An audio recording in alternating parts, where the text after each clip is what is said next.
Misteri keluarga keturunan Joyo Diningrat. Cangkang. Hari menjelang pagi, aku terbangun saat mendengar suara ibu yang terbatuk-batuk.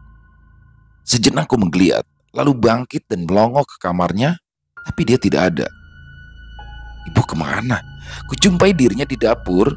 Ia sedang sibuk menyiapkan jamu pesanan para pelanggan. Ya, sesuatu yang biasa dilakukannya demi menyambung hidup sejak bapakku meninggal dunia beberapa tahun yang lalu. Pram, nanti sebelum kamu kerja, tolong antar ini ke rumah Ibu Gayatri ya. Hari ini Ibu tidak bisa antar ke sana. Ibu masih pusing. Pinta ibu sambil menyerahkan 2 botol penuh berisi jamu beras kencur dan kunyit asem. Kalau masih sakit, ibu istirahat saja. Gak usah ngoyo bikin jamu dulu, balasku sambil memperhatikan wajah ibu yang nampak pucat bercampur peluh. Ibu gak apa-apa kok, cuma rada mumet sedikit. Ya sudah sana, kamu langsung berangkat. Ini sudah siang loh. Aku pun mengiyakan, bergegas mandi, lalu bersiap untuk berangkat kerja sambil menenteng jamu pesanan sesuai perintah ibu. Aku berangkat ya Bu, ucapku pamit sembari mencium tangannya sebelum pergi.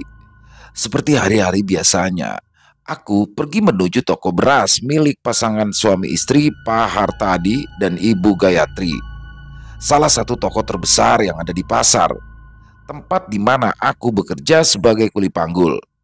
Sebuah pekerjaan yang remeh, tapi hanya itu yang bisa didapat oleh seorang pemuda putus sekolah seperti aku.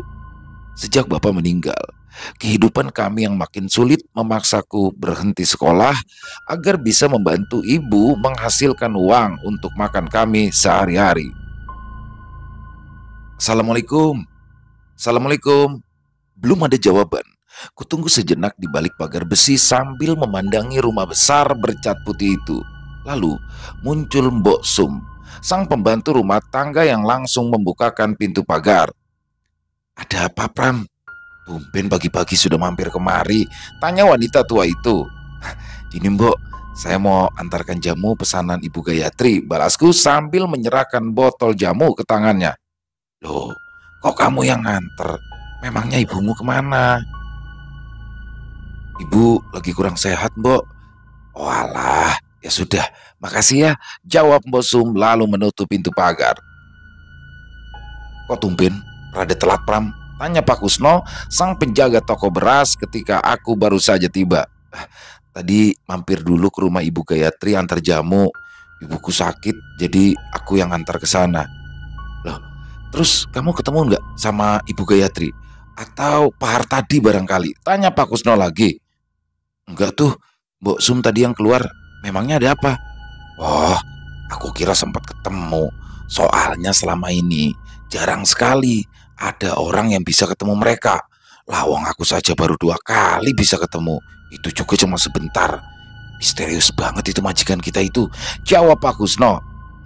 Maklum saja Pak, orang kaya itu kan biasa tingkahnya sering aneh-aneh. Yowes, gak usah kita ngurusi yang begituan. Perbincangan kami pun akhirnya terputus ketika seorang pembeli datang. Dan hari pun dimulai seperti biasanya. Sore itu, sepulang dari toko, kulihat wajah ibu semakin pucat. Bibirnya kering, tubuhnya panas, batuknya kian nyaring.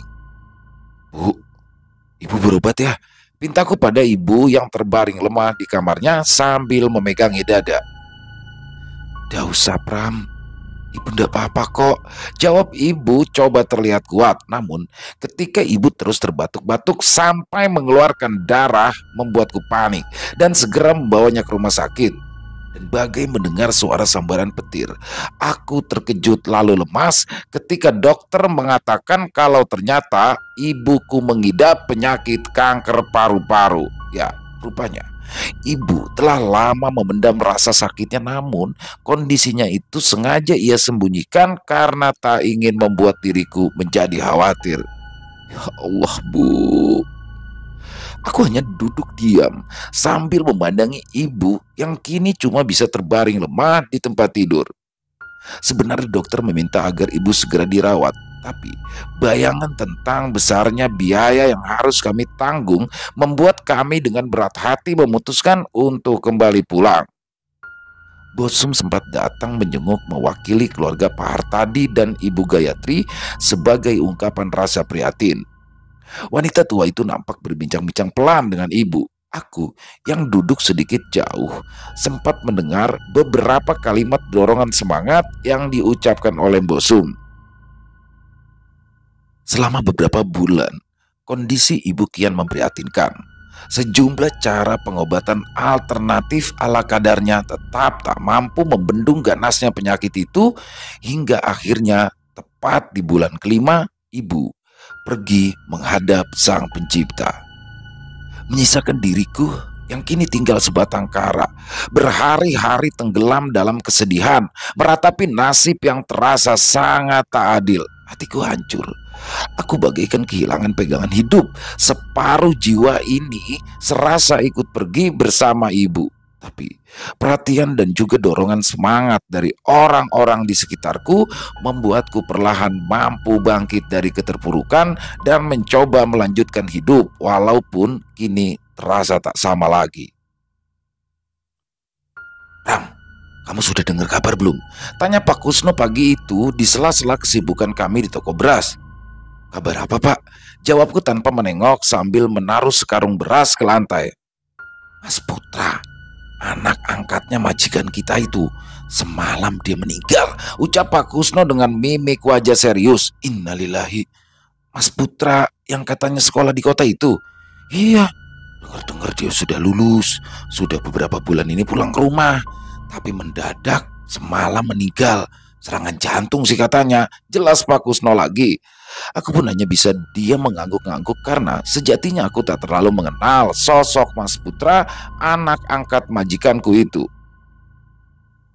Nanti siang kita itu diminta untuk ikut bantu-bantu memakamkan jenazahnya. Nah, ini kesempatan kita untuk bisa ketemu langsung majikan kita itu, ucap Pak Kusno dengan nada bersemangat. Aku pun mengiyakan karena sesungguhnya aku sama penasarannya dengan Pak Kusno. Dan siang hari itu, toko sengaja tutup lebih cepat. Pak Kusno lalu mengajakku untuk pergi melayat ke rumah majikan kami. Tapi sesampainya di sana, hati kami jadi bertanya-tanya ketika proses pemakaman ternyata dilakukan secara tertutup di lokasi pemakaman milik keluarga yang letaknya ada di area halaman belakang rumah. Hanya beberapa gelintir orang saja yang terlihat hadir di sana, termasuk 3 orang asing yang berdiri di dekat Bosum. Seorang pria tua penuh wibawa, wajahnya kotak, rahangnya tegas dengan kumis tebal melintang di atas bibirnya. Menggunakan setelan baju hitam-hitam, berdiri sambil bersedekap tangan dengan wajah yang murung. Di sampingnya berdiri seorang wanita setengah baya berwajah teduh dengan rambut hitam bercampur uban yang tersanggul rapi. Menggunakan kebaya, nampak terdiam dengan mata yang basah memerah. Dan persis di dekat keduanya berdiri ada seorang gadis berparas ayu dengan kerudung hitam menutupi rambutnya sambil sesekali menghapus air matanya dengan sapu tangan. Pak, apa itu mereka? Majikan kita, tanyaku lirih di dekat telinga Pak Kusno yang nampak hikmat berdiri di sampingku sejak tadi. Dia sejenak melirik ke arah yang kumaksud, lalu balas berbisik. Ya, itu Pak Hartadi dan Ibu Gayatri. Nah, gadis yang ada di samping mereka itu, dia yang namanya Gendis, anak angkat mereka juga. Namun, aku yang tadinya sempat menatap tak berkedip ke arah mereka, spontan merunduk ketika mereka balas menatap seolah menyadari kalau sedang kami perbincangkan. Tapi aneh, kemudian mata Pak Hartadi dan Ibu Gayatri seolah tak lepas memandangiku yang kian menunduk dengan perasaan yang kini menjadi tak nyaman. Sesaat ku beranikan diri untuk kembali melirik, nampak keduanya kini berbisik-bisik sambil terus menatap ke arahku. Lalu terlihat mereka berbicara pelan dengan Bosum yang juga langsung ikut menatapku dengan wajah serius sambil terus manggut-manggut. Setelah beberapa saat, proses pemakaman pun selesai. Satu persatu pelayat pun pamit pulang, termasuk aku dan Pak Kusno. Tapi belum sempat aku pergi, Mbok Sum mendekatiku lalu langsung mengajakku bicara. Pram, kamu jangan pulang dulu. Pak Hartadi dan Ibu Gayatri mau bicara sama kamu, pinta Mbok Sum yang langsung membuatku gugup dengan batin menduga-duga. Aduh, jangan-jangan mereka marah tadi. Akhirnya aku pun diminta untuk menunggu di ruang tamu. Rasa gelisah bercampur takut mengisi benakku yang coba menyiapkan ucapan permintaan maaf bila ternyata dugaanku benar. Setelah beberapa lama menunggu, jantungku makin berdebar-debar ketika melihat Pak Hartadi dan Ibu Gayatri datang dan mendekat lalu duduk di hadapanku. Kamu yang namanya Pramono, anaknya Ibu Lastri? Tanya Pak Hartadi dengan suara berat sambil menatapku dalam-dalam. Iya Pak, jawabku singkat sambil menunduk. Kamu yang biasa bantu-bantu Pak Kusno di toko beras? Tanya pria itu lagi. Betul Pak, sautku pelan. Saya boleh tanya sesuatu sama kamu? Tanya apa Pak? Dia tak langsung membalas. Sejenak dia melempar pandangan ke arah istrinya yang langsung mengangguk pelan seolah meyakinkan suaminya untuk lanjut bertanya. Apa benar kamu lahir Sabtu Pahing? Aku terkejut mendengar pertanyaannya yang tak kusangka-sangka. Untuk apa dia menanyakan hal itu? Lalu dari mana dia bisa tahu? Aku yang tadinya mengira bakalan kena marah malah jadi kebingungan sendiri. Iya betul Pak, saya lahir hari Sabtu Pahing. Pria tua itu nampak manggut-manggut. Wajahnya terlihat puas dengan jawabanku barusan. Lalu Ibu Gayatri ikut angkat bicara. Setelah ibu kamu meninggal, sekarang kamu tinggal sama siapa? Saya tinggal sendiri Bu. Saudaramu yang lain? Nggak ada Bu, saya tidak punya siapa-siapa lagi. Mendengar jawabanku itu, Ibu Gayatri pun ikut manggut-manggut sambil menatap suaminya seolah sepakat akan sesuatu. Maaf, kalau saya boleh tanya lagi, apa betul ibumu itu meninggal karena sakit? Tanya Pak Hartadi lagi. Betul Pak. Lalu bagaimana dengan kamu? Apa kamu juga punya penyakit? Tidak Pak, selama ini tidak ada yang serius, paling cuma masuk angin saja. Aku makin heran dengan semua lontaran pertanyaan mereka. Apa maksudnya?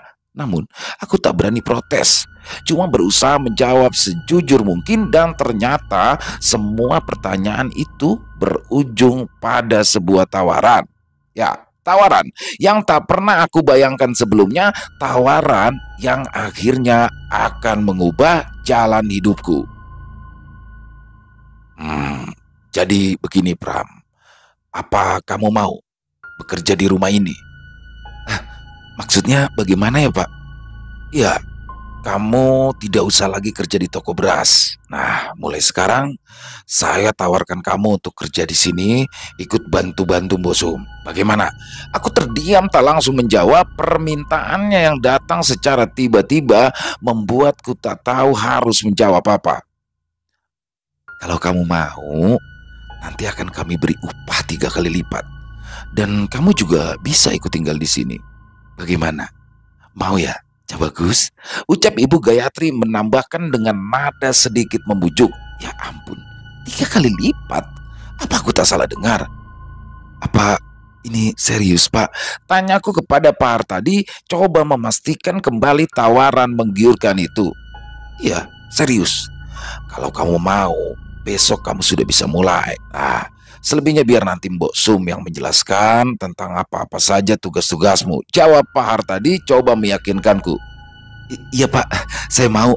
Aku mengangguk pelan dengan hati yang sumringah, masih tak percaya dengan semua ini. Ya sudah, sekarang kamu boleh pulang.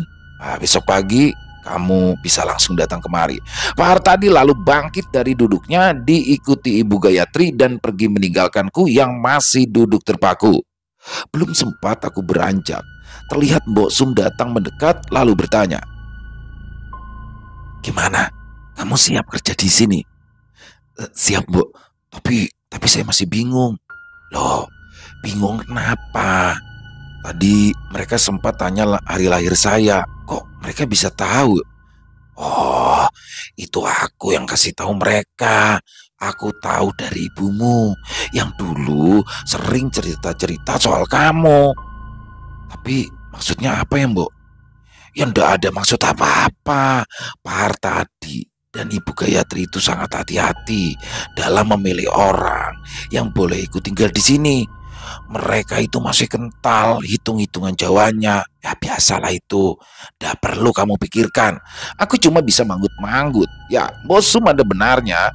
Untuk apa aku memikirkannya? Yang penting sekarang aku punya kesempatan untuk mendapatkan pekerjaan dan penghasilan yang jauh lebih baik. Keesokan harinya, sebelum berangkat ke rumah majikanku, aku sengaja mampir ke toko beras untuk berpamitan kepada Pak Kusno. Wah, serius Pram? Waduh, beruntung banget kamu. Komentar Pak Kusno dengan mata berbinar seolah tak percaya. Ya Pak, malah Pak Hartadi dan Ibu Gayatri yang ngomong langsung. Balasku dengan nada tak kalah antusias. Wah, aku ikut senang dengernya. Wes, kamu jaga diri baik-baik ya. Kerja yang benar. Nasihat Pak Kusno sambil menjabat erat tanganku.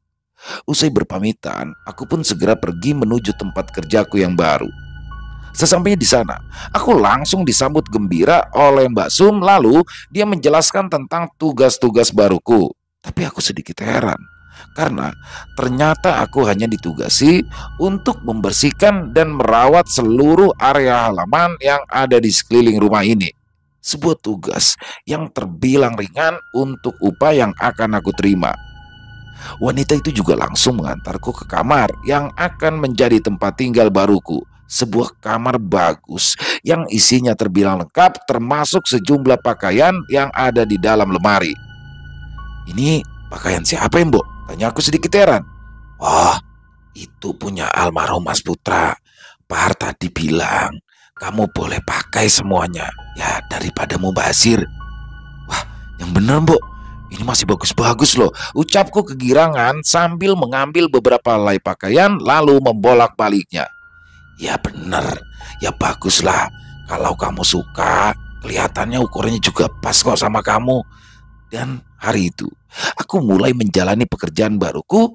Sebagai langkah pertama, segera aku bersihkan halaman depan rumah itu dengan penuh semangat, seolah ingin menunjukkan kalau mereka tak salah pilih. Ini yang namanya Mas Pramono ya? Tiba-tiba terdengar suara seorang gadis menyapa dari arah belakang. Ya Mbak, saya Pramono. Ini Mbak Gendis ya? Kujawab dengan sopan sambil mengusap-ngusap tangan ke baju, lalu menyodorkan jabatan tangan. Gak usah panggil Mbak, panggil Gendis aja. Mas Pramono biasa dipanggil apa? Kalau Pramono kok rasanya kepanjangan ya, balas Gendis. Saya biasa dipanggil Pram, sautku sambil tersenyum. Kurang srek, masa cuma Pram? Saya panggil Mas Mono gimana? Gendis ikut tersenyum. Terserah Gendis saja, balasku kembali. Mas Mono, nanti tinggal di sini juga kan? Tanya Gendis lagi. Iya, tapi rencananya baru besok saya pindah ke sini. Oh, gitu. Mudah-mudahan Mas Mono betah ya di sini. Ayo udah, sudah dulu ya Mas. Saya mau bantu Mbok Sum beres-beres buat tahlilan nanti malam. Ucap Gendis lalu masuk ke dalam rumah. Setelah 40 hari masa berkabung keluarga Pak Hartadi pun usai, aku yang telah pindah ke rumah mereka perlahan-lahan coba menyesuaikan diri. Tapi aku tak mau hanya mengurusi halaman rumah saja. Aku coba menawarkan diri ikut membantu Mbok Sum mengerjakan pekerjaan lain yang aku bisa. Itu lukisan siapa Mbok? Tanyaku kepada Mbok Sum saat membantunya membersihkan ruang tamu. Oh, itu lukisan Raden Mas Joyoningrat dan istrinya, Gusti Ayu Probowati. Mereka itu orang tua angkatnya Pak Hartadi. Orang tua angkat? Tanyaku kembali sambil terheran-heran. Iya, dulu Raden Mas Joyoningrat dan istrinya itu tidak punya keturunan. Akhirnya mereka angkat Pak Hartadi jadi anak. Kalau Ibu Gayatri itu dulunya putri dari sahabatnya mendiang Raden Mas Joyoningrat. Tapi setelah kedua orang tua Ibu Gayatri wafat, Raden Mas Joyodiningrat akhirnya menjodohkannya dengan Pak Hartadi. Jelas Mbok Sum panjang lebar.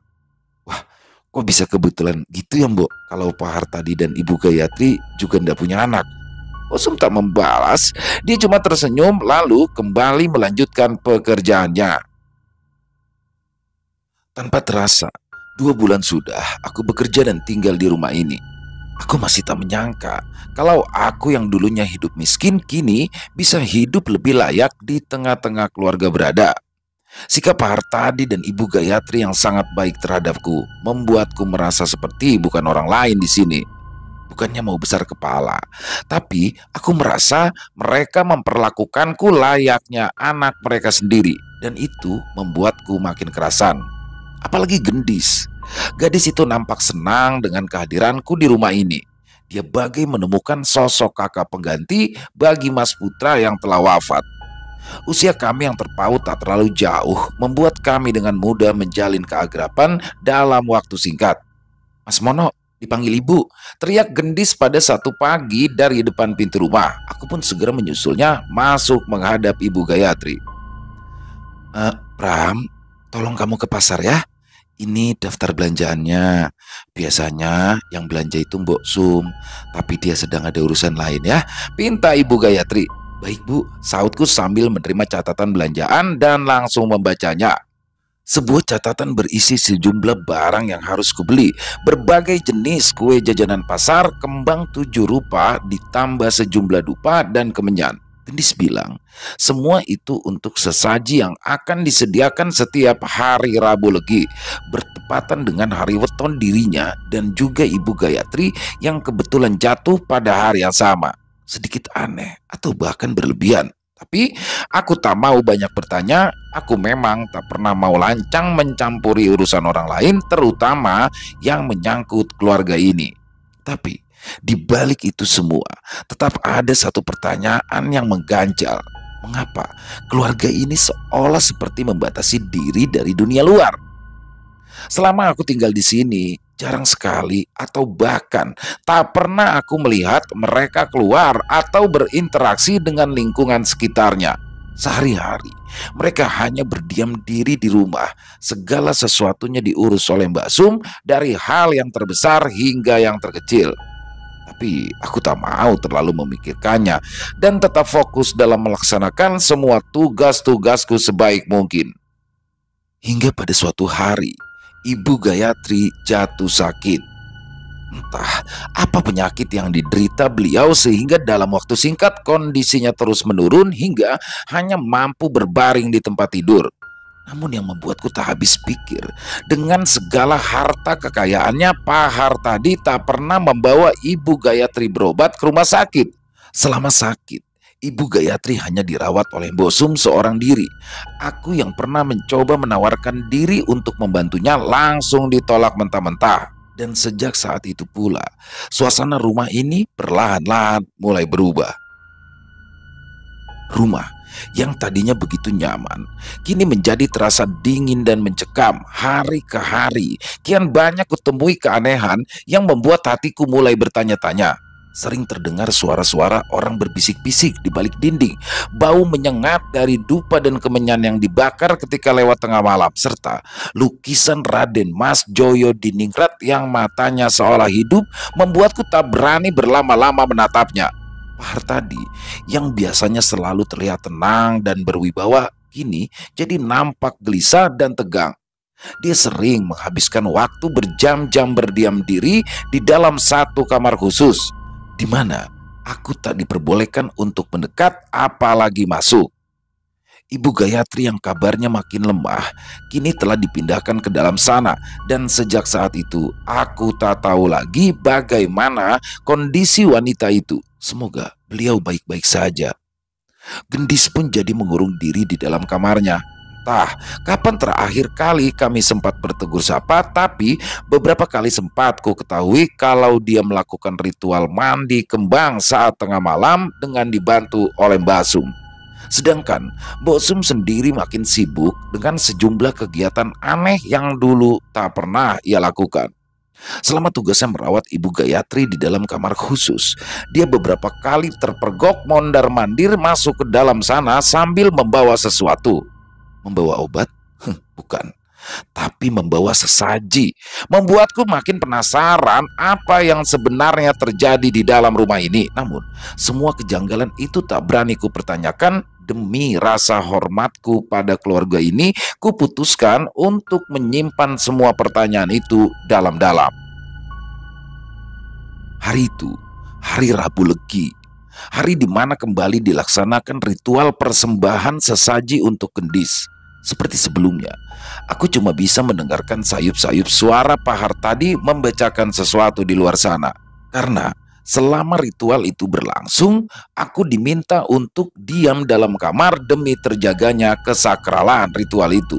Tapi malam itu, aku tak kunjung bisa tidur akibat mencium aroma bakaran dupa dan kemenyan yang jauh lebih menyengat dari yang biasanya tercium. Dalam gelisahku yang tengah berusaha untuk memejamkan mata, sayup terdengar suara seorang wanita seolah seperti sedang melantunkan kidung. Suaranya mengalun, timbul tenggelam di tengah keheningan malam. Terasa menyayat hati, membuat bulu kuduku meremang berdiri. Siapa yang nembang malam-malam begini? Tiba-tiba dari celah pintu kamarku yang sedikit terbuka, sudut mataku seperti melihat bayangan yang sekilas melintas di luar sana.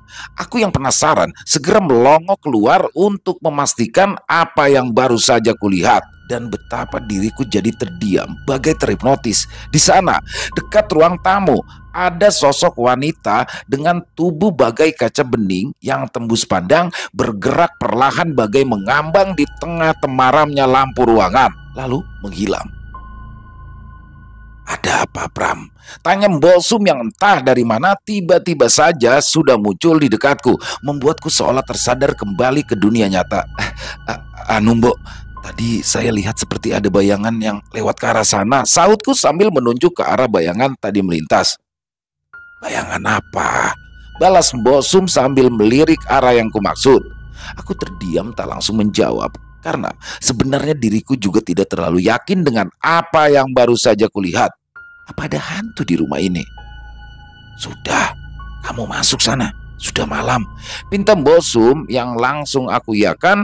Mbok Sum langsung berbalik pergi meninggalkanku yang juga ingin segera masuk ke dalam kamar. Namun belum sempat aku berbalik, mataku malah tertuju kepada butiran-butiran kuntu melati yang nampak bertaburan di lantai, bagai membentuk sebuah jalur.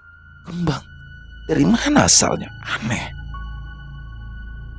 Keesokan harinya, seperti biasa, sejak pagi aku sudah bangun dan segera melakukan pekerjaanku sehari-hari. Tapi pagi itu terlihat gendis yang sedang duduk-duduk di teras.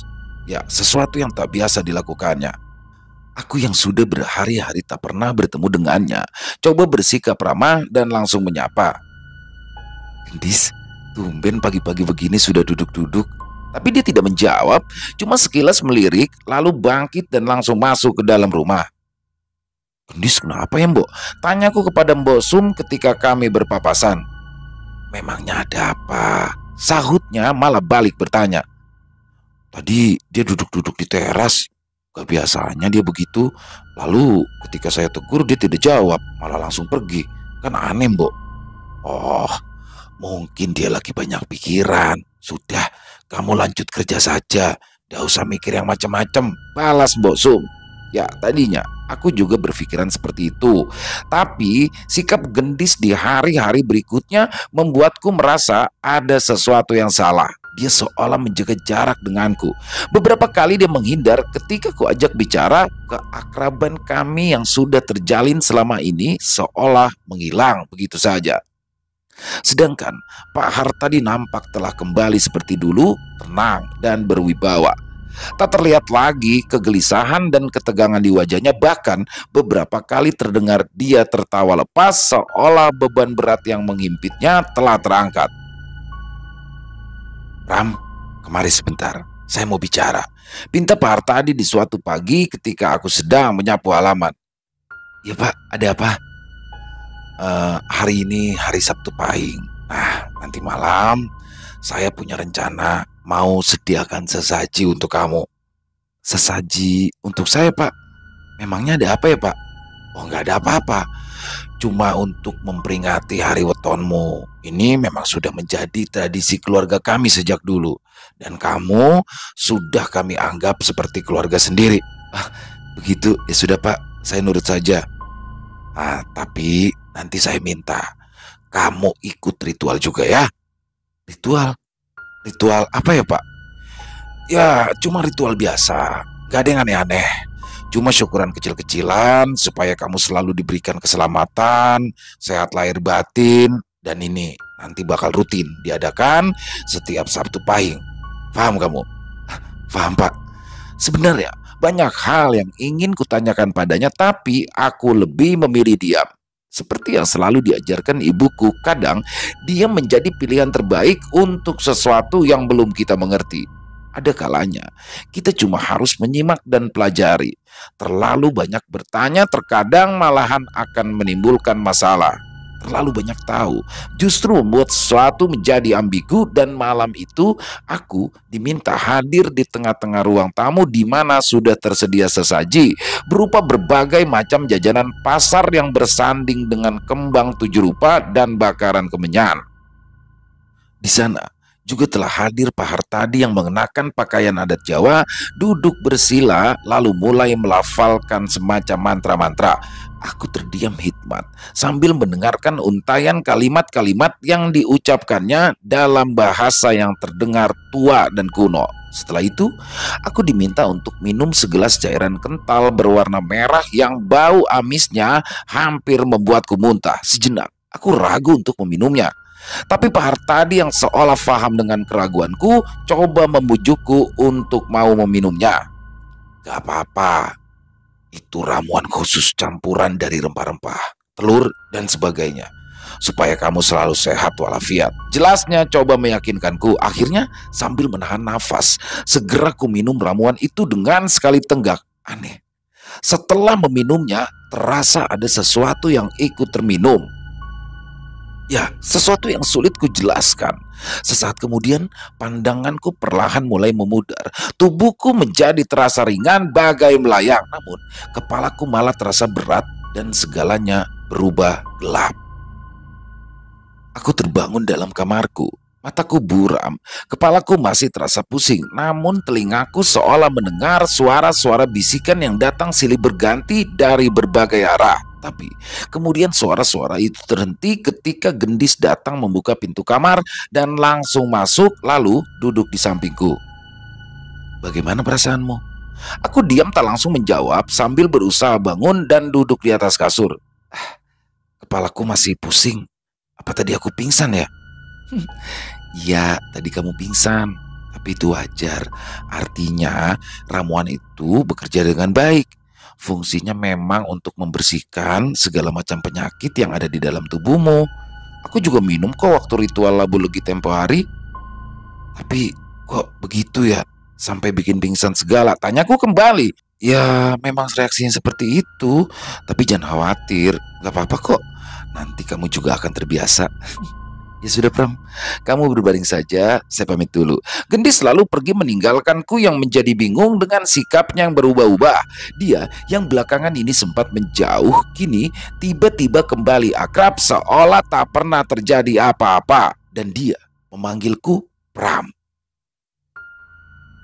Pram, tolong kamu bawa ini ke kamar khusus, pinta Bosum sambil menyerahkan nampan berisi semangkuk bubur untuk Ibu Gayatri. Ke kamar khusus, Mbok? Saya boleh masuk ke sana? Sautku coba memastikan kalau aku tak salah dengar. Iya, tidak apa-apa. Sudah dapat izin dari Pak Hartadi. Tapi hati-hati, jangan sampai Ibu Gayatri terganggu. Balas Mbok Sum. Walau masih dengan hati bimbang, aku segera menuruti perintah dari Mbok Sum. Tapi kian dekat ke sana, perasaanku malah makin tak karuan. Aku tak tahu kenapa, entah karena gugup atau takut. Karena selama ini aku dilarang untuk mendekat. Sesampainya di depan pintu kamar yang berukir itu, sepintas telingaku mendengar suara-suara berbisik dari dalam sana. Sejenak aku terdiam, coba menyimak, tapi suara-suara itu malah menghilang. Permisi Bu, saya bawa bubur untuk Ibu. Ucapku di depan pintu yang masih tertutup rapat meminta izin untuk masuk, namun tak ada jawaban. Akhirnya ku beranikan diri untuk membuka pintu yang ternyata tak terkunci. Dan saat pintu terbuka, aroma kemenyan spontan menyeruak keluar, masuk menusuk rongga hidung serasa tembus ke otak. Perlahan aku masuk ke dalam, melangkah hati-hati menuju meja yang ada di samping tempat tidur sambil menyapu pandangan ke seluruh ruangan. Kamar ini terlihat berbeda dengan yang lain. Suasananya pun terasa mistis dan magis, tapi ternyata tak terlalu banyak benda yang mengisi ruangan ini. Hanya ada tempat tidur besar berhiasan kelambu dengan sebuah meja kayu jati yang berada persis di sampingnya, dan sebuah cermin dengan bingkai berukir yang tergantung di dinding. Samar-samar nampak siluet Ibu Gayatri yang terbaring di tempat tidur, sedikit kurang jelas karena terhalang oleh kelambu yang cuma setengahnya tersingkap. Tapi baru saja kuletakkan nampan di atas meja, mataku terbelalak ketika akhirnya bisa melihat dengan jelas dari celah kelambu yang tersibak. Ibu Gayatri terbaring dengan kondisi yang amat mengenaskan.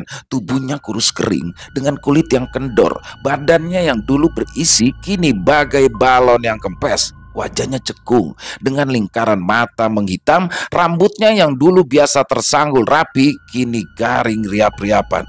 Ya Allah, Ibu Gayatri.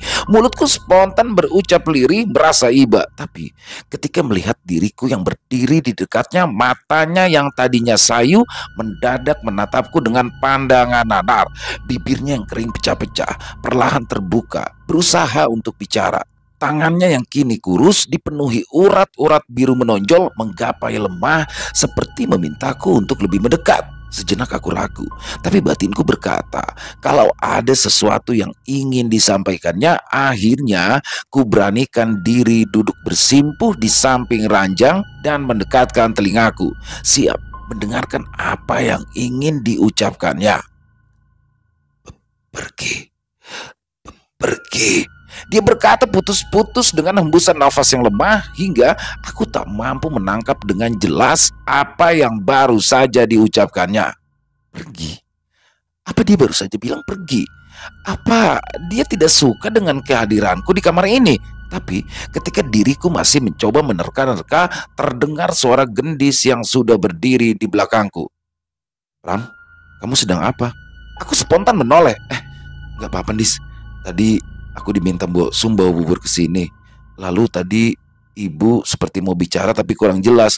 Ucapku lalu bangkit kemudian mundur selangkah. Namun wajah Ibu Gayatri malah jadi ketakutan saat gendis mendekatinya lalu duduk di atas ranjang persis di sampingnya. Ya sudah, sekarang saya mau ganti pakaian ibu dulu. Kamu lebih baik keluar, pinta gendis sambil memandang ke arah Ibu Gayatri yang terlihat makin ketakutan. Mbok, sebenarnya Ibu Gayatri itu sakit apa sih? Badannya kok sampai kurus kering begitu? Ucapku memberanikan diri bertanya sesaat setelah kembali ke dapur. Mendengar pertanyaanku, wajah Mbok Sum nampak berubah. Dia terlihat tak senang. Sudah Pram, kamu itu ndak perlu banyak tanya. Nanti kalau sampai Pak Harta didengar, beliau bisa marah, balas Mbok Sum mengingatkan. Maaf Mbok, sautku spontan menunduk. Tugas kita di sini itu untuk kerja, melayani keluarga ini. Jadi tidak perlu banyak tanya. Tambahnya lagi sedikit ketus, aku mengangguk mengiyakan. Ya sedikit jadi tak enak mendapati teguran seperti itu. Tapi tetap saja batinku masih dipenuhi pertanyaan tentang apa yang sebenarnya menimpa Ibu Gayatri. Andai saja tadi aku tidak melihat kondisi beliau, mungkin aku tak terlalu risau. Tapi setelah tahu betapa kondisinya begitu menyedihkan, rasanya tak salah kalau aku bertanya-tanya mengapa beliau dibiarkan seperti itu saja tanpa mendapatkan pengobatan yang layak. Sejak hari itu, beberapa kali aku diperbolehkan kembali masuk ke kamar itu untuk berbagai macam keperluan. Dan seperti saat sebelumnya, Ibu Gayatri seolah seperti selalu berusaha menyampaikan sesuatu dalam kondisinya yang kian payah. Tapi setelah kesekian kalinya, Ibu Gayatri sudah tak mampu lagi bergerak atau bahkan hanya untuk sekedar membuka mulut. Dia hanya bisa diam sambil menatap diriku dengan tatapan matanya yang kian sayu. Tanpa terasa, situasi itu terus berlanjut hingga akhirnya datanglah sebuah kabar duka. Ibu Gayatri meninggal dunia. Seisi rumah berkabung dengan kepergiannya. Aku bahkan merasakan kehilangan yang sama seperti saat ibuku meninggal dulu. Proses pemakaman pun kembali dilaksanakan secara tertutup. Hanya beberapa orang saja yang nampak menghadiri proses pemakaman sekaligus membantunya hingga selesai. Jenazah Ibu Gayatri dimakamkan di samping makam almarhum Mas Putra yang berjajar rapi di samping makam mendiang Raden Mas Joyo Diningrat dan Gusti Ayu Probowati. Sebenarnya ada satu makam lagi yang juga berada di situ. Satu makam dengan nisan tanpa nama dan terlihat jauh lebih tua dari makam yang lain. Dulu aku sempat menanyakan perihal makam tersebut kepada Mbosum dan dia cuma menjawab kalau itu adalah makam dari kerabat Raden Mas Joyo Diningrat. Tapi setelah 7 hari kematian Ibu Gayatri, suasana rumah kembali normal seperti sedia kala. Tak lagi nampak wajah-wajah sedih dan murung, seolah-olah tak pernah terjadi apa-apa di rumah ini. Aku protes, tapi cuma berani dalam hati. Jujur saja, aku tak suka dengan sikap mereka itu. Ini yang meninggal Ibu Gayatri. Dia ratu di rumah ini. Semestinya mereka berkabung lebih lama ketimbang saat Mas Putra yang cuma anak angkat. Aku yang pernah merasakan betapa hancurnya hatiku ketika dulu ibu wafat, menjadi tak rela dengan situasi seperti ini. Tapi aku yang sadar diri dengan posisiku di rumah ini, akhirnya cuma bisa menyimpan rasa kecewa itu dalam hati. Hingga tiba hari wetonku, hari di mana aku harus kembali mengikuti ritual yang dilakukan bersamaan dengan persembahan sesaji. Dan hari itu pula barulah aku ketahui kalau ternyata Pak Hartadi juga memiliki hari weton yang sama. Terlalu janggal untuk dianggap sebagai sebuah kebetulan belaka. Kini aku kembali duduk hikmat di hadapan persembahan sesaji sambil mendengarkan Pak Hartadi yang mulai merapalkan mantra-mantranya. Minum. Pinta Pak Hartadi yang langsung membuyarkan lamunanku. Sejenak aku ragu. Teringat kembali efek dari ramuan itu yang mampu membuatku tak sadarkan diri. Tapi coba ku tepis semua prasangka buruk. Sebab walaupun mampu membuatku pingsan, tak ada efek lainnya yang perlu dikhawatirkan. Hingga saat ini aku masih baik-baik saja. Bahkan harus kuakui diriku malah merasa lebih bugar daripada sebelumnya. Segera kusambut gelas berisi cairan merah berbau amis itu dari tangannya. Lalu tanpa banyak tanya lagi langsung kuminum sampai habis tak tersisa sambil menjaga agar diriku tak muntah. Dan reaksi ramuan itu pun mulai bekerja. Pandanganku mulai memudar, tubuhku terasa ringan bagai melayang, kepalaku terasa berat lalu gelap. Aku terbangun dalam kegelapan. Di dasar lubang yang amat dalam, terasa dingin dan mencekam. Suara-suara bisikan terdengar silih berganti, kian lama kian cepat seolah berebut masuk ke telingaku. Batinku menjerit ketakutan. Ini di mana? Lubang sempit nan dalam ini seolah menghisap nyaliku hingga tak tersisa. Mulutku langsung berteriak memanggil, namun cuma ada gema yang bergaung kembali ke telinga. Kutatap ke atas, ke arah mulut lubang yang terasa begitu tinggi dan jauh. Di atas sana terlihat wajah Pak Hartadi yang melongok ke dalam tersenyum dengan penuh arti. Lalu menghilang. Mendadak segala kegelapan berubah menjadi terang menyilaukan. Diriku seolah melayang terhisap keluar dari dalam lubang. Mataku terpejam saat diriku terangkat naik. Ram, aku membuka mata saat mendengar suara orang memanggil. Terasa amat dekat. Dengan pandangan yang masih samar, pertama yang aku lihat adalah wajah Gendis. Setelah segalanya jernih, baru kusadari kalau diriku telah kembali ada di dalam kamar, terbaring di atas tempat tidur. Kamu gak apa-apa? Tanya Gendis yang duduk di atas ranjang dekat kepalaku. Aku tak langsung menjawab, masih coba menerka apa yang baru saja aku alami. Segalanya bagai mimpi. Ku coba untuk bangkit, Gendis langsung melarang. Gak usah bangun dulu. Lebih baik kamu istirahat aja. Sepertinya kamu masih belum terbiasa deh sama ramuan itu. Aku cuma balas mengangguk, lalu kembali merebahkan kepalaku di atas bantal. Gendis langsung pergi meninggalkanku yang kembali terpejam dan perlahan tertidur. Namun, sejak hari itu, aku dilarang untuk bekerja, bahkan aku tak diperbolehkan untuk melakukan apa-apa. Aku hanya diminta untuk berdiam diri di dalam kamar, hanya boleh keluar untuk mandi atau buang air saja. Jelas, aku bingung dan langsung protes. Kenapa aku dikurung seperti ini? Apa salahku? Tapi Mbok Sum justru menyampaikan sesuatu yang langsung membuatku seolah terbang ke langit ketujuh. Kamu itu tidak salah apa-apa. Ini tuh bukan hukuman. Malah seharusnya kamu bangga, karena ini adalah tahapan terakhir sebelum kamu dinobatkan sebagai anggota keluarga ini. Hah? Yang bener, Mbok? Apa saya nggak salah denger? Gak, kamu itu nggak salah denger. Setelah kemarin kamu selesai melakukan 2 kali ritual, akhirnya Pak Hartadi mantap untuk menerimamu. Sama seperti Gendis, dia juga telah selesai melalui semua tahapan ritualnya. Nah sekarang kamu itu cuma harus menunggu sampai tiba hari wetonmu yang berikutnya. Lalu kamu akan menjalani ritual yang terakhir sebagai syarat penobatan. Jelas Mbok Sum lagi. Astaga, aku menjadi bagian dari keluarga ini. Sulit dipercaya. Tapi Bosum membuktikan ucapannya, dia benar. Ini tak terasa seperti hukuman karena selama dipingit aku diperlakukan dengan sangat istimewa, layaknya seorang raja. Berbagai macam makanan dan minuman silih berganti berdatangan ke dalam kamar. Namun bukanlah Mbok Sum yang mengantarkannya, tapi Gendis. Selama berhari-hari, dengan telaten bagai seorang pelayan, gadis itu selalu menyediakan segala keperluanku hingga membuatku menjadi sedikit sungkan. Tapi dia bilang kalau dia tidak keberatan. Semua itu memang sengaja dilakukannya dengan alasan sebagai ungkapan perhatiannya terhadapku yang sudah dianggapnya seperti keluarga sendiri. Namun malah terdengar kabar kalau Pak Hartadi jatuh sakit. Tapi aku tak bisa menjenguknya. Selain karena katanya beliau tidak ingin diganggu, aku pun belum boleh keluar kamar.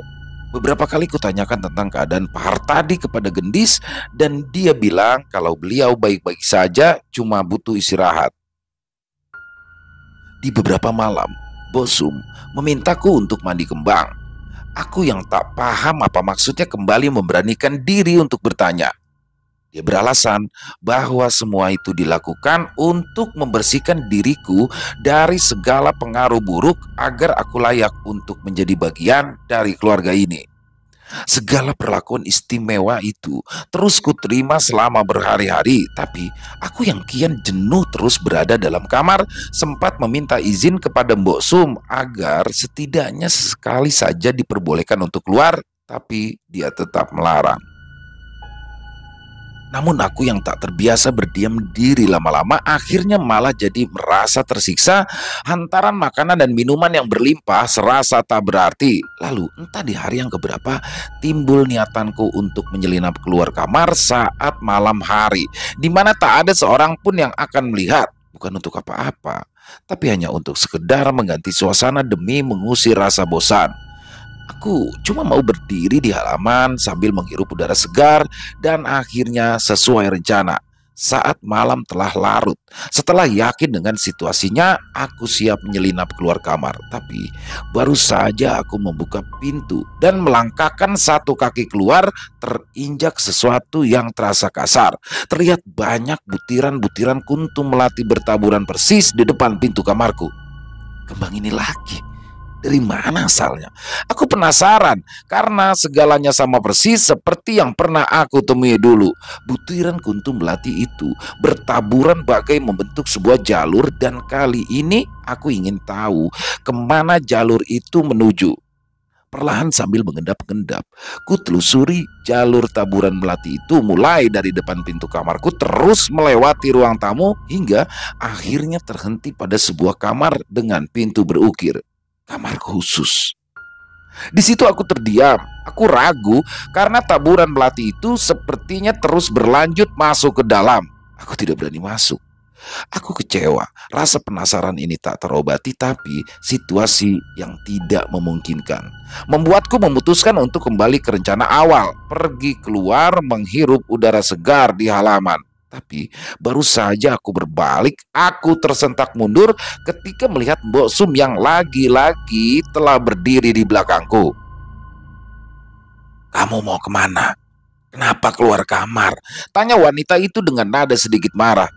"Maaf, Mbok, saya cuma mau cari angin di kamar sumpek," jawabku sedikit gugup. Dia tak langsung menimpali seperti yang sering dilakukannya, malah memandang ke arah lantai, lalu ke arahku, seolah sedang menduga apakah aku melihat hal yang sama. "Lebih baik sekarang kamu masuk. Jangan sampai Pak Hartadi tahu. Bisa-bisa dia marah lalu berubah pikiran," perintahnya tegas.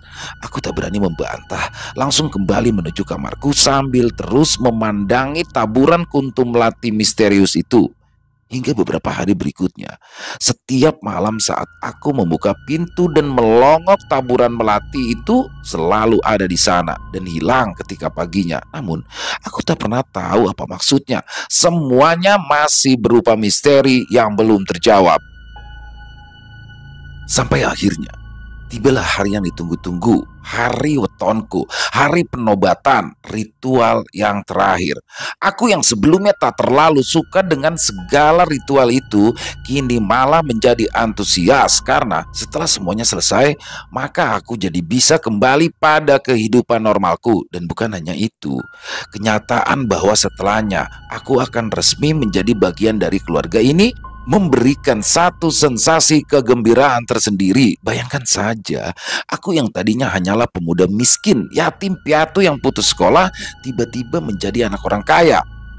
Sesuatu yang bahkan tak berani kuimpikan, layaknya cerita dongeng.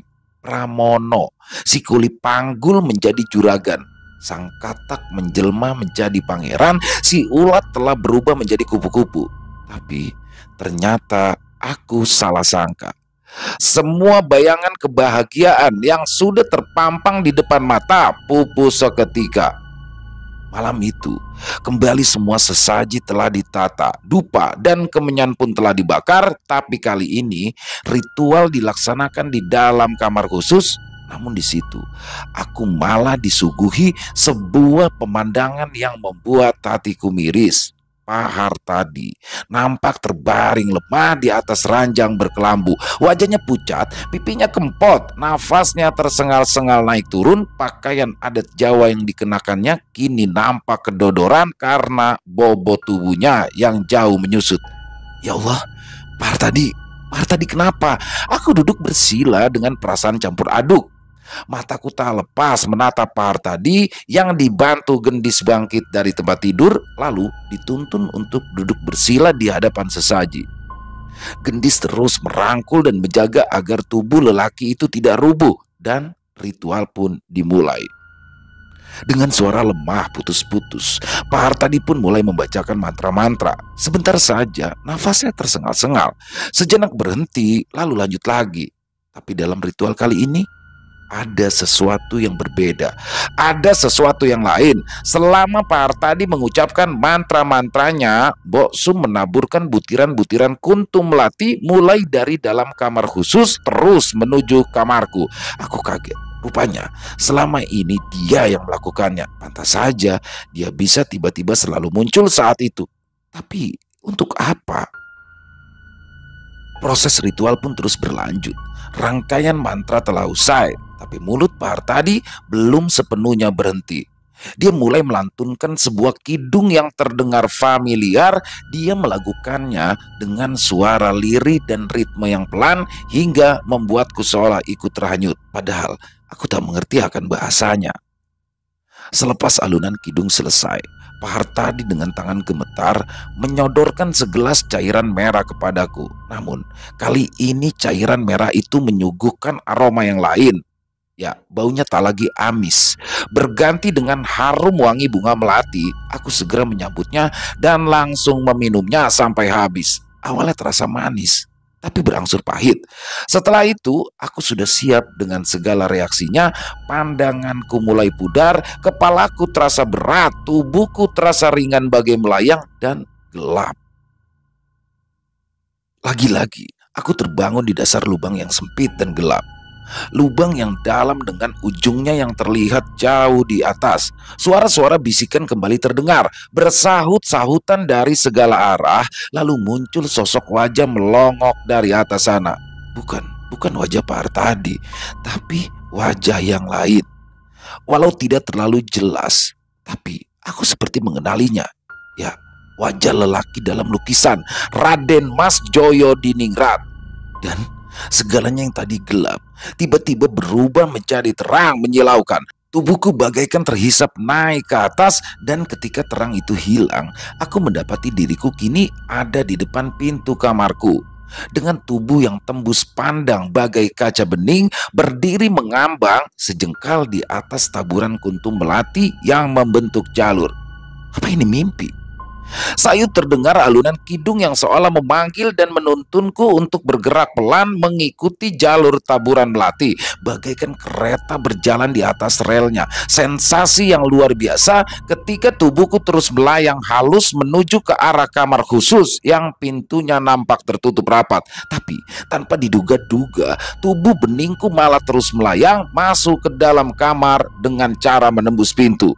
Masih dengan rasa takjubku, di situ kutemui Pak Artadi yang terbaring lemah, matanya terpejam, tapi mulutnya terus melantunkan kidung dengan suaranya yang lirih putus-putus. Lalu mendadak seisi kamar seolah seperti berputar cepat, kian cepat, bagai pusaran angin di mana aku dan Pak Artadi berada tepat di tengah-tengahnya. Sebentar saja putaran itu langsung membuat kepalaku sakit. Pancaran cahaya putih berpendar ikut menghiasi deru putaran.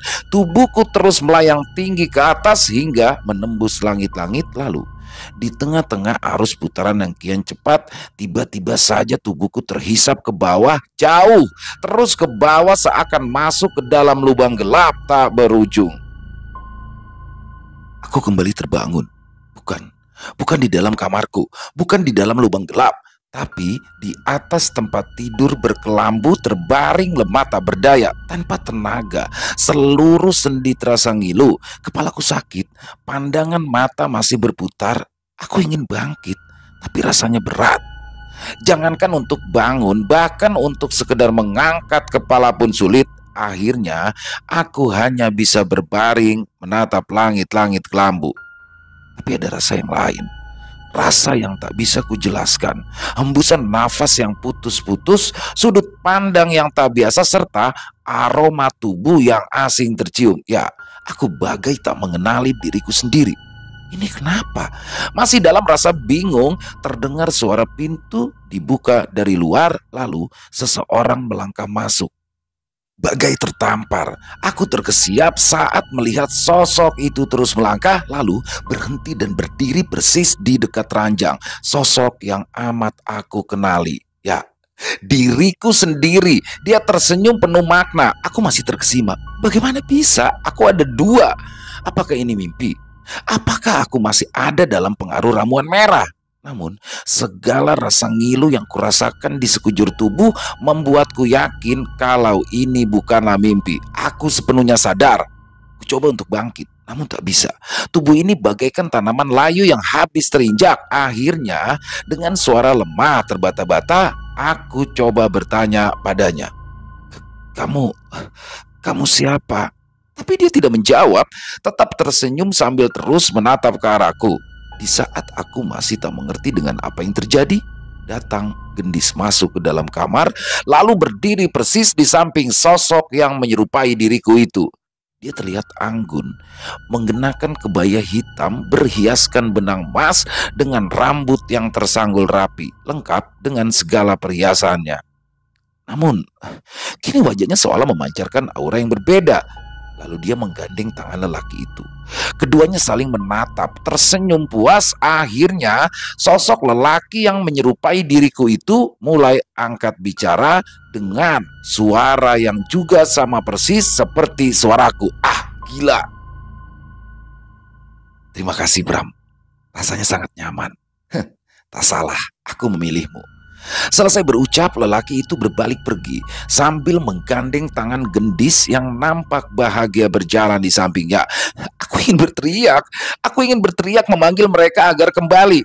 Aku butuh penjelasan, namun mulutku terlalu berat untuk terbuka. Hanya batinku yang bisa teriak dengan hati yang kini diliputi rasa ketakutan dalam ketidakpastian.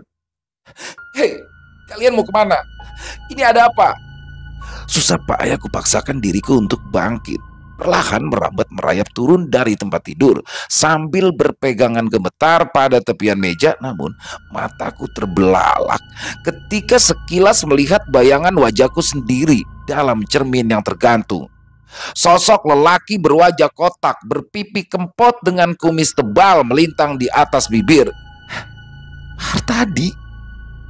Aku Pak Artadi. Apakah ini nyata? Seketika kakiku goyah, peganganku melemah, hingga akhirnya aku terjerembab ke lantai.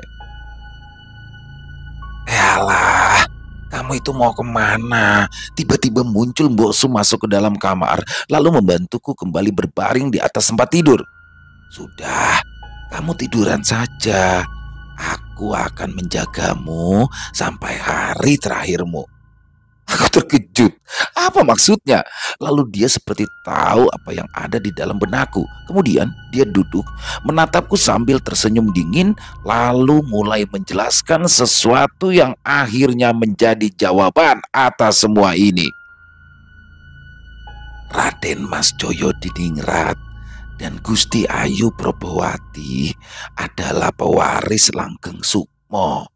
Ilmu kesaktian yang mampu membuat jiwa mereka hidup kekal. Oleh karenanya, mereka tidak punya keturunan. Tubuh kasar mereka bisa mati, namun sukma mereka tetap hidup. Untuk itu, mereka butuh cangkang yang baru. Tubuh orang terpilih yang memiliki hari weton yang sama. Tubuh Artadi sudah usang, sudah waktunya ganti. Tadinya Raden Mas Joyo Diningrat memilih putra sebagai cangkang barunya, tapi anak itu malah mati karena gagal saat ritual terakhir. Lalu akhirnya dia memilihmu.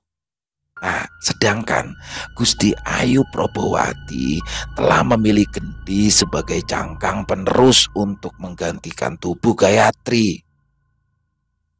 Dan aku Dewi Sumbadra Pramudiawardhani. Aku adalah guru dari mereka. Akulah yang mewariskan ilmu itu. Aku sayang mereka. Mereka sudah kuanggap seperti anakku sendiri. Dan aku juga akan mendampingi mereka sampai kapanpun.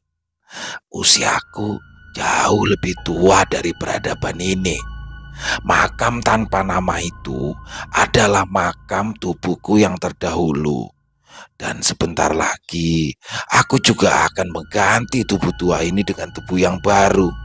Tapi maaf, aku tidak bisa menolongmu. Tak ada yang bisa menolongmu. Semuanya telah ditetapkan. Ikhlaskan saja, relakan tubuhmu menjadi cangkang yang baru untuk Raden Mas Joyo Diningrat. Selesai berkata-kata, wanita tua itu lalu menyodorkan segelas cairan merah yang kini berbau busuk. Setengah memaksaku untuk meminumnya, lalu pandanganku mulai memudar. Tubuhku terasa makin lemah, kepalaku terasa berat, dan segalanya kembali gelap. Hari-hari berikutnya kulalui dengan perasaan hampa tanpa harapan. Ucapan Mbok Sum menjadi kenyataan. Ya, tak ada yang bisa menolongku. Aku lalu teringat pada Gendis, betapa dia amat menderita saat tubuhnya dirampas dan sukmanya terpasung di dalam tubuh Ibu Gayatri yang lemah, lalu dibunuh secara perlahan-lahan. Dalam keadaan yang seperti itu, dia masih berusaha memperingatkanku untuk pergi, namun kini segalanya sudah terlambat. Kini aku bisa merasakan apa yang dulu dia rasakan. Rasa putus asa, marah, takut, sedih bercampur menjadi satu. Kini aku hidup dalam sebuah cangkang yang rapuh. Entah berapa lama lagi aku mampu bertahan. Namun, aku merasa ajalku kian dekat. Setiap hari, Mbok Sum selalu datang membawakan ramuan merah berbau busuk terkutuk itu, lalu memaksaku untuk meminumnya, yang disusul dengan segala reaksinya yang membuatku makin layu. Raden Mas Joyo Diningrat yang nampak bahagia berada di dalam tubuhku sesekali datang menjenguk. Dia cuma diam berdiri, seolah ingin menikmati setiap momen memandangi cangkang lamanya yang sedang menjelang kematian. Hari ke hari, silih berganti orang berdatangan, namun diriku sudah tak mampu lagi melihat dengan jelas melalui pandanganku yang kian buram. Aku bagaikan mayat hidup, hanya telinga, mulut, dan hidung yang masih sedikit berfungsi, yang lainnya mati. Putaran hari tak terasa lagi. Waktu bagiku terasa berhenti. Aku tak tahu sampai kapan ini berakhir. Aku sudah pasrah. Siap. Siap meninggalkan semua ketidakberdayaan ini, pergi menyusul ibuku ke alam sana.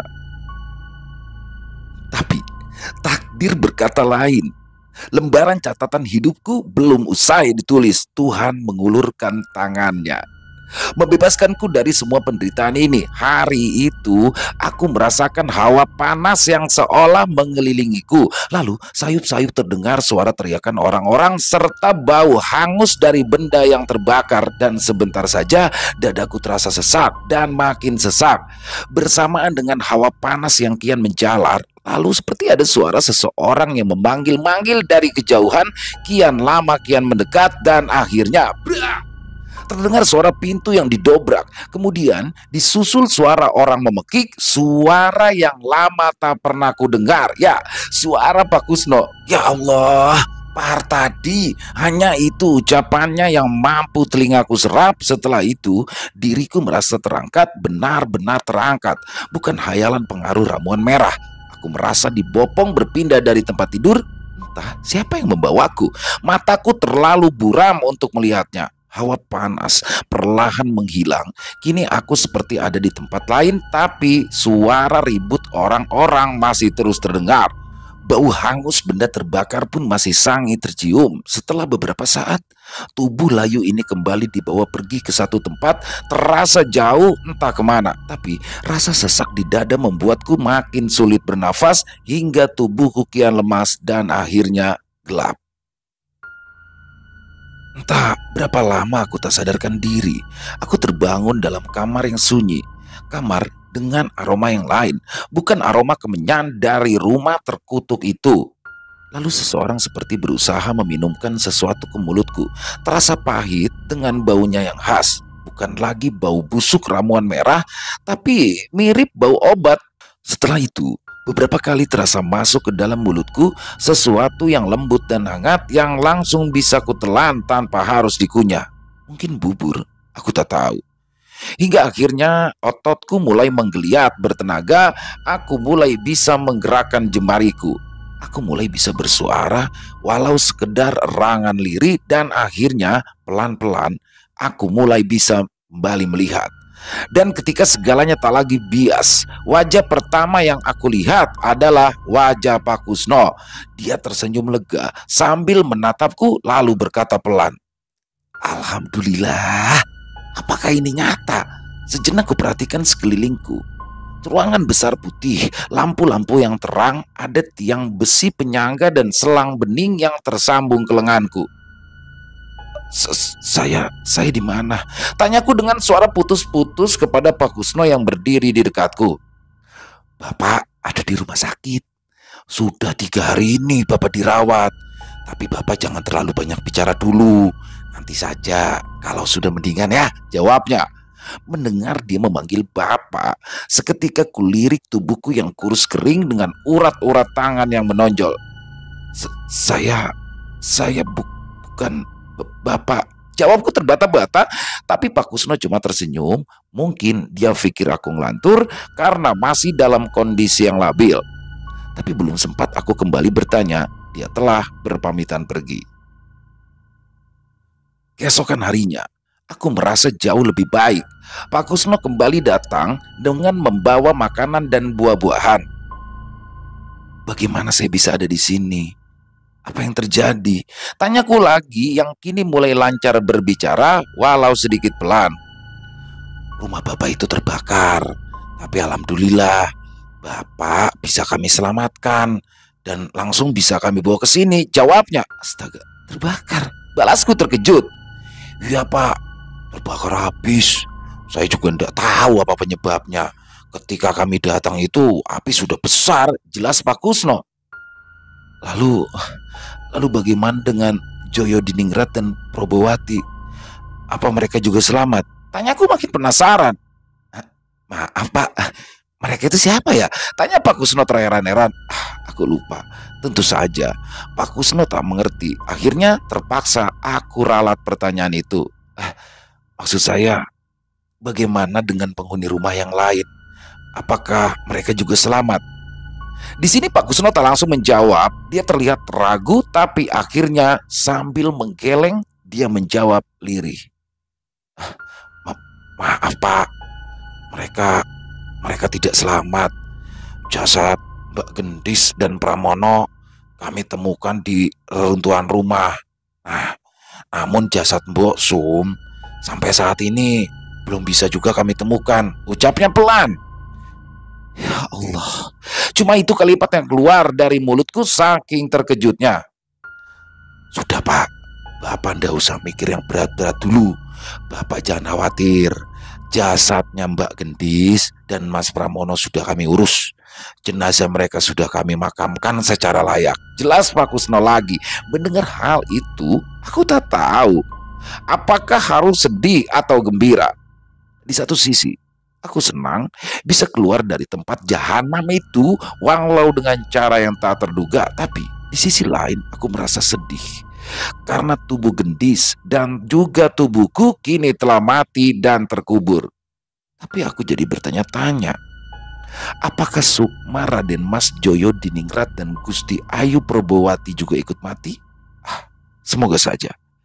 Aku berharap mereka mati dan mendapatkan hukuman yang setimpal di alam sana, karena telah lancang coba bertindak layaknya Tuhan dengan mempermainkan tubuh dan jiwa manusia. Pak Kusno dan beberapa orang yang kukenal silih berganti berdatangan, dan mereka terus memanggilku Bapak. Setelah berhari-hari aku yang kian membaik, akhirnya diperbolehkan untuk pulang. Walau tubuh Pak Hartadi ini masih kurus kering, namun kondisinya sudah jauh lebih baik dibandingkan sebelumnya. Pak Kusno yang tadinya mau membawaku pulang ke rumahnya akhirnya setuju ketika aku bersikeras minta dibawa pulang ke rumahku. Ya, rumah Pramono. Aku bahagia akhirnya bisa kembali pulang. Walaupun kini aku terjebak di dalam tubuh tua Pak Hartadi, namun setidaknya jiwaku tak terancam. Hampir setiap hari, Pak Kusno datang sambil membawakan makanan dan juga obat-obatan. Bahkan beberapa kali dia sengaja menginap, tapi aku masih canggung setiap kali dia memanggilku Bapak. Tadinya aku berniat untuk menceritakan seluruhnya kepada Pak Kusno, tapi akhirnya aku urungkan sebab akan sangat sulit untuk membuatnya mengerti dan percaya. Bisa-bisa aku justru dianggap gila. Pada akhirnya, aku putuskan untuk mengubur semua kisah mengerikan ini dalam-dalam dan coba mengikhlaskan, melanjutkan hidupku terkurung dalam tubuh orang lain. Dan kini, aku hanyalah orang tua berkumis tebal memutih yang berjalan menggunakan tongkat karena salah satu kaki ini ternyata tak bisa kembali berfungsi dengan normal. Tapi aku tetap bersyukur karena Tuhan masih melindungi jiwaku. Walaupun kini segalanya terasa jauh berbeda, setidaknya aku juga masih diizinkan untuk tetap hidup. Aku juga bersyukur karena kini aku sudah bisa kembali ke toko beras seperti dulu. Tapi bukan lagi sebagai Pram Sikuli Panggul, melainkan sebagai Pak Hartadi sang majikan. Karena yang semua orang tahu, Pak Hartadi adalah pemiliknya.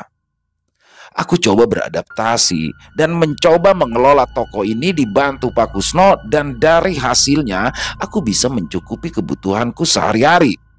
Pak Kusno sangat senang begitu aku bilang kalau dia kini sudah kuanggap sebagai keluargaku sendiri. Bagaimana tidak? Siapa yang tak senang dianggap keluarga sendiri oleh majikannya?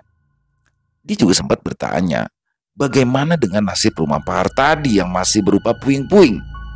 Dia menawarkan diri untuk membersihkannya karena menurutnya di tanah itu masih ada makam keluargaku alias makam keluarga Pak Hartadi. Jasad Gendis juga dimakamkan di sana. Sedang jasadku dimakamkan di pemakaman umum persis di samping makam bapak dan ibu. Aku tak mau ambil pusing. Aku persilakan dia untuk membereskan reruntuhan rumah itu dengan dibantu beberapa orang. Tapi aku tak punya niat untuk membangun kembali rumah itu. Untuk apa? Karena kini aku telah nyaman berada di rumahku sendiri. Namun tetap saja masih ada pertanyaan-pertanyaan yang masih menghantui pikiranku. Apakah jiwa Joyo Diningrat dan Probowati ikut mati? Dan jasad Bosum juga tak pernah ditemukan. Apakah dia selamat? Semoga saja tidak. Semoga saja mereka semua ikut terbakar musnah bersama ilmu yang mengerikannya itu. Selesai. Wow, luar biasa. Bener-bener kisah yang luar biasa ini. Kisah dari Walensky ya. Ini kisahnya cukup lumayan panjang, tapi bener-bener gak berasa dan parah. Misterinya parah dan kita kayak kebawa ke dalamnya. Apalagi sini ada Lepov 1 ya. Jadi bener-bener dapat banget. Walensky kisahnya keren banget dan banyak sekali hikmah yang didapat dari dalam kisah ini. Dan ini ilmu baru juga ya, sesuatu yang baru di mana ada ini ilmu. Dan saya memang jujur ya, saya pernah dengar ilmu seperti ini, ilmu yang mana ada orang atau keluarga yang memang sukmanya itu tidak pernah hanya berpindah saja ya. Jadi sukmanya ini tidak mati, hanya berpindah saja, berpindah tempat ya. Ini mungkin cangkang di sini maksudnya adalah tempat ya, sarang. Jadi luar biasa dan parah banget, sangat terkutuk ya keluarga itu mengorbankan orang lain yang mana dijadikan raganya, tubuhnya sebagai tempat sukmanya dia yang baru. Jadi akan terus berlanjut itu dan saya tertarik dengan di akhir ternyata catatan Tuhan belum usai. Jadi memang ketika sehebat apapun ilmu itu, ketika memang Tuhan belum menakdirkan sesuatu ya tidak akan terjadi. Dan akhirnya Pramono bisa terus hidup walaupun di dalam tubuh Pak Hartadi. Tubuhnya tua renta tapi bos. Jadi luar biasa, kisahnya keren banget ya. Dan saya pribadi ini berharap memang keluarga itu musnah ya. Terutama Mbok Sumnya ternyata dia adalah guru dari keluarga Joyo Diningrat yang terus mengawal perjalanan keluarga-keluarga setelahnya. Jadi saya berharap ilmu itu musnah dan gurunya juga musnah karena setelah ini ya udah nggak ada lagi. Saya berharap itu dan perlu dicatat ini bukan kisah menggantung ya, tapi memang endingnya sengaja dibuat seperti ini. Jadi apa ya, kayak menambah misteri gitu kalau menurut saya. Tapi jujur sih saya berharap ada lanjutannya. Dan yang menarik dalam kisah ini adalah bukan dalam kisah ini, yang menarik di kisah ini adalah Walensky sendiri yang menyarankan untuk saya membawakan kisah cangkang ini karena menurut Walensky sendiri sangat cocok dibawakan saya dan belum pernah ada yang membawakan. Itu menurutnya tadi saya coba-coba cek juga tapi memang belum ada yang membawakan ya. Dan pihak Walensky sendiri belum pernah mengizinkan pihak manapun untuk membawakan. Jadi intinya keren banget kisahnya dan udah 2 jempol deh, keren banget dan dark banget ya, gila. Ini kisah-kisah Walensky ciri khasnya adalah kayaknya gelapnya dapat banget nih, keren banget. Semoga kisah tadi bisa menghibur para teman-teman, khususnya para pecinta penikmat horor, lebih khususnya kepada para subscriber dari channel Ilo Bercerita. Dan silakan buat teman-teman mungkin yang punya komentar lain bisa ditulis di kolom komentar ataupun hanya sekedar saling menyapa. Insya Allah kami akan membalasnya satu persatu. Dan kami juga mengucapkan terima kasih kepada seluruh teman-teman yang sudah selalu setia mendukung channel kami, yang sudah selalu hadir di setiap harinya. Nah, karena kehadiran teman-teman kami selalu semangat berkarya di setiap harinya. Buat yang suka dengan video barusan, yuk bisa diklik tombol like-nya, tombol jempolnya. Dan buat yang belum subscribe atau yang sudah lama gabung ternyata lupa nih belum subscribe, yuk diklik tombol merah subscribe-nya. Jangan lupa lonceng notifikasinya dinyalakan agar teman-teman selalu mendapatkan notifikasi dari konten-konten yang akan kami upload selanjutnya. Untuk channel Ilo Bercerita kami upload di setiap malamnya setiap jam 9 malam waktu Indonesia bagian Barat. Buat teman-teman yang punya kisah horor misteri apabila berkenan ya dibawakan di channel kami yang berdasarkan pengalaman pribadi dari kisah nyata, apabila memang berkenan bisa dikirimkan kisahnya ke nomor kami yang ada di bawah sini, dan bebas ya, dalam bentuk tulisan boleh, dalam bentuk rekaman suara atau audio boleh, senyamannya teman-teman aja. Di akhir kata, saya Ilo mengucapkan permohonan maaf apabila dalam pembawaan kisahnya barusan ada kata-kata saya yang salah ataupun ada kata-kata saya yang kurang berkenan di hati teman-teman. Saya mohon dibukakan pintu maaf karena saya adalah manusia biasa, tempatnya salah dan dosa. Dan sampai berjumpa lagi di konten-konten kami selanjutnya yang pasti tidak kalah serunya, yang pasti tidak kalah horor, yang masih bersama saya Ilo di channel Ilo Bercerita. Salam sehat, sukses selalu untuk kita semua. Amin, amin, ya robbal alamin. Wassalamualaikum warahmatullahi wabarakatuh.